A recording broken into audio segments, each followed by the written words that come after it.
अहाना के सामने आने वाली है पूजा आने की सच्चाई। यह कोई जासूस नहीं, ये देश की सीक्रेट एजेंसी के साथ काम करने वाली औरत है। जी हाँ मेरे प्यारे दोस्तों, दंगल टीवी के मोस्ट पॉपुलर शो बड़े घर की छोटी बहू के आने वाले अपकमिंग एपिसोड में आप सभी को देखने को बहुत इंटरेस्टिंग मिलने वाला है। आगे देखना से पहले आप हमारे वीडियो को लाइक और चैनल को सब्सक्राइब करिए। अहाना या अर्जुन ने भी सपने में नहीं की होगी। यह वही रात है जब दूध का दूध और पानी का पानी होने वाला है। तो चलिए इस रोमांचक सफर की शुरुआत करते हैं। पुलिस स्टेशन का माहौल आज बेहद गर्म है। हवा में एक अजीब सी बेचैनी है। अहाना पुलिस इंस्पेक्टर के सामने बैठी है। उसके हाथ थोड़े कांप रहे हैं, लेकिन उसकी आंखों में जो चमक है वो बता रही है कि आज वो आर पार के मूड में है। इंस्पेक्टर अपनी भारी आवाज में कहता है कि अहाना जी, अगर आपकी दी हुई टिप सही निकली तो आज रात उस गद्दार पुजारिनी का खेल खत्म हो जाएगा, लेकिन अगर यह गलत हुआ तो अंजाम बुरा होगा। अर्जुन जो अब तक खामोश खड़ा था वो भी जोश में आगे आता है और कहता है कि वो भी इस मिशन पर साथ चलेगा। वो पुजारिनी जिसे सबने घर की बहू समझा वो आज देश की दुश्मन साबित होने वाली है। कम से कम सबको यही लग रहा है। अहाना के फैन हो तो चैनल को सब्सक्राइब कर करें। इंस्पेक्टर जीप की चाबी उठाता है और कहता है आज फैसला होकर रहेगा। अहाना एक गहरी सांस लेती है। उसके दिमाग में सिर्फ पुजारिनी का चेहरा घूम रहा है। उसे लग रहा है कि उसने पुजारिनी की असलियत पकड़ ली है। सीन कट होता है और हम देखते हैं रात का गहरा अंधेरा, एक सुनसान सड़क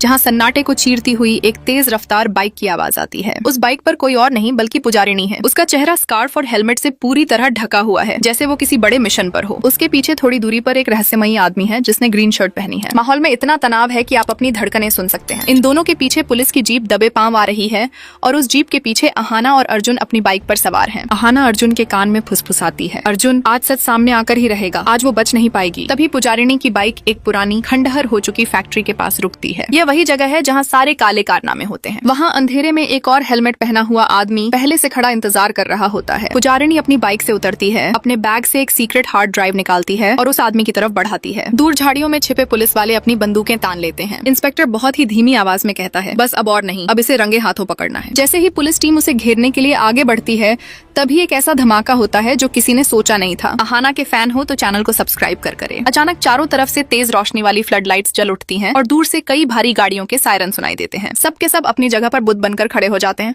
एकदम फ्रीज। वो आम पुलिस की गाड़ियां नहीं हैं, उन पर बड़े बड़े अक्षरों में लिखा है Indian special force raw. Ahana और अर्जुन की आंखें फटी की फटी रह जाती हैं। उनके मुंह से बस यही निकलता है, क्या रॉ? पलक झपकते ही रॉ के कमांडोज ने उस पूरी जगह को घेर लिया है। बंदूकें तनी हुई हैं। तभी एक सीनियर रॉ ऑफिसर जिसकी चाल में शेर जैसी बेबाकी है आगे आता है। सबको लगा कि अब पुजारिनी को हथकड़ी लगेगी, लेकिन वो ऑफिसर पुजारिनी के सामने सीधा खड़ा होता है और एक कड़क आवाज में कहता है, एजेंट पुजारिनी, मिशन कंप्लीट। यह सुनते ही वहाँ मौजूद हर शख्स, पुलिस वाले, अहाना, अर्जुन, सबके होश उड़ जाते हैं। इंस्पेक्टर हकलाते हुए पूछता है, सर यह क्या हो रहा है? यह तो मुजरिम है। तभी पुजारिनी धीरे से अपना हेलमेट उतारती है। उसके चेहरे पर कोई डर नहीं बल्कि वही पुरानी शांत और रहस्यमयी मुस्कान है। वो बड़े गर्व से कहती है, I am special field agent Pujarini from रॉ। उसकी आवाज में वो दम है जो किसी फौलाद में होता है। अहाना के फैन हो तो चैनल को सब्सक्राइब कर करें। अहाना की आंखों में यह सब देखकर आंसू आ जाते हैं। उसे अपनी गलती का एहसास होता है। वो कांपती आवाज में कहती है, तो तुम दुश्मन नहीं, तुम तो इस देश की रक्षक निकली। पुजारिनी उसकी तरफ देखती है और कहती है, हाँ अहाना, मैं बस अपना फर्ज निभा रही